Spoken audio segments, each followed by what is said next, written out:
Hello everyone, I am Aditi Kinkhapala. And I'm Akriti Dave. We are from New LG Institute of Engineering and Technology. Let us discuss about the subject Environmental Science, which is offered in first year of your engineering. So this subject basically deals with interactions between living and non-living entities with its surroundings. So now let us explore the environmental science aspects in detail. Now let us see the details about this subject. So the subject code for this subject is 3110007. That is your environmental science subject code. Now let us see what we will study in this. So first of all we will see the examination scheme, and the second we will see the content of this subject. So now let us focus on the examination scheme. So unlike other subject, you are not having two components here. You are just having one component, and that is theory component. So theoretical component is divided further into two categories, and that is your mid-semester examination as well as the end semester examination. So mid-semester examination will be of 30 marks and end semester examination will be of 70 marks. Now let us focus on how the cutoffs are decided for this subject. So out of 70, you will be requiring 23 marks to clear this review examination, and for mid-semester examination, you will be requiring 12 marks to clear this subject. So that is how. Now let us focus on the grading scheme for this subject. So just like other subjects, here also the marks ranges are mentioned. So you will be given grade according to your marks. So for example, if you are scoring 87, then your grade will be AA. And later on it will be converted into the credits. So that is how the grading scheme is decided.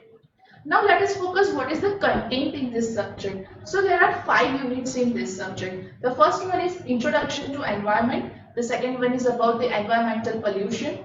Third one is about the global environmental issues. The fourth one is about the basic concept of green building and smart cities. And the fifth one is about the concept of 4Rs. So all these things will be covered in detail in this subject. Now let us see Unit 1. So Unit 1 is about the introduction to environment. So as we all know, environment is the thing which is your surrounding. So environment consists of all the things biotic as well as the abiotic and the interactions with their surrounding.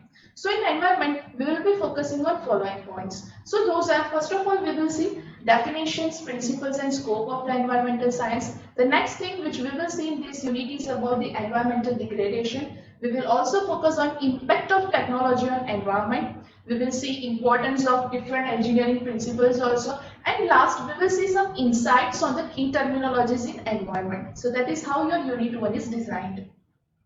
So the Unit 2 is about environmental pollution. Pollution is harmful substance getting added to our environment.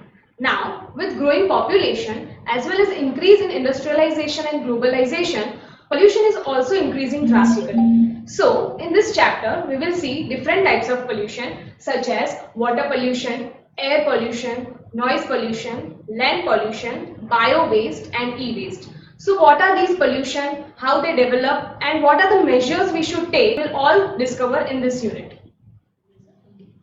So after understanding Unit 1 and Unit 2, your Unit 3 is all about global environmental issues. As you all know, the burning issues are like global warming, carbon dioxide emissions. We are also facing ozone layer depletion, acid rain. So many things are going on. So we will be focusing all these aspects of this global environmental issues. So in this unit, we will see about the climate changes. We will also see about all the contents which I have mentioned before, that the issues which we are facing right now, and also some measures to control this future harm for the global environmental issues. So that is how your Unit 3 is designed.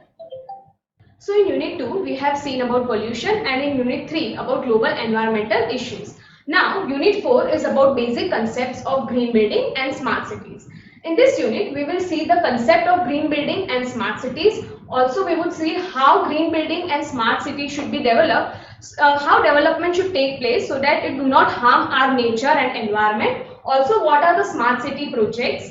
What are the impacting environmental issues and positive measures for conserving environment taken by the government is all that we would be covering in this unit. After understanding about Unit 1 to 4, now let us see what is your last unit all about. So Unit 5 is all about concept of 4Rs. So first of all, let us see what Rs are standing for. And those are the concepts about the reduce, reuse, recycle as well as the recover. So we will see all these things in detail, that how to reduce the harm to environment, how to reuse the resources so that we can conserve them for the future also, how to recycle the materials, as well as how to recover the damages which have already been done. So all these things will be covered in this unit 5. So that is how your unit 5 is designed. So we have seen all units in detail. Now let us have a look at measures which we as an individual can take to protect our planet. So we can save water, we can volunteer in drives such as tree plantation drive. Also, we can educate others on the measures to be taken to save our environment. Also, we can avoid fuel emitting vehicles and go for electric vehicles. Also, we should plant a tree. We should avoid using plastic, using energy efficient lightings, and all that measures we can take to protect our planet. So after analyzing this subject, few questions arises in everyone's mind. That is, why this non-technical subject is being introduced in engineering field. Yes, this question has been always there in every student's mind, that we are engineering student, then why do we need to learn this subject, a non-technical subject? So basically this one is mandatory course. Mandatory course in the sense this is introduced by Honorable Supreme Court of India. So when a mandatory course is introduced, it's always having 0 credits. So 0 credits in the sense, if you clear this subject, your marks will actually not get added in result. But if you fail, then it will be considered as a remedial or backlog. So you have to clear this subject, because you not only have to be a good engineer, but you also have to be a responsible citizen for your country. So that is why this non-technical subject is introduced in technical environment. So when another question also arises, that we all are aware about so many things regarding environment. We know so many things, how to protect the environment, how to reduce the harm. Still we are lagging behind in protecting the environment. So why is it happening? Yeah, so one thing is that when we say that we want to save or protect our environment, then it has to be at every level. Such as at individual level, we could take small measures to protect our environment from our side. Also, government should take measures such as stricter law should be formed for industrial development and waste management, and government should run campaigns such as one of them was Swachh Bharat Abhiyan, which was a very successful campaign. So these all things would help us in achieving a better environment for us and our future generations. Right. So that is how the module for environmental science is designed, and we will explore that in detail. We both will be covering the lecture series for the environmental science. So thank you so much, and till then keep exploring the emerging technologies.